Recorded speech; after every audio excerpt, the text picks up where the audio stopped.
মুগ ডাল ভুনা করার জন্য প্রথমে মুগ ডালটাকে ভালো করে ব্রাউন করে ভেজে নিব, তারপর একটু পানিতে ভিজিয়ে রাখবো।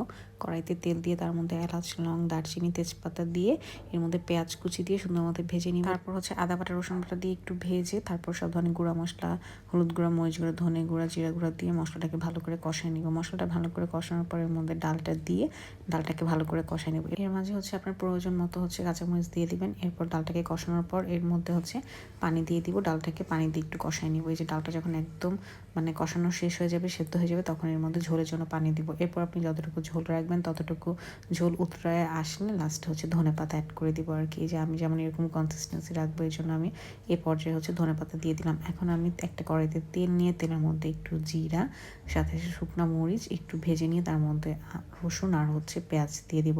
এটা দিয়ে সুন্দর মতো এগুলো যখন ব্রাউন হয়ে আসবে তখন ডালের উপর দিয়ে দিব, যেটা এখন তেলানি বলি বা তেল মারা বলি আর কি। তো এই যে মুগ ডাল রান্না হয়ে গেল।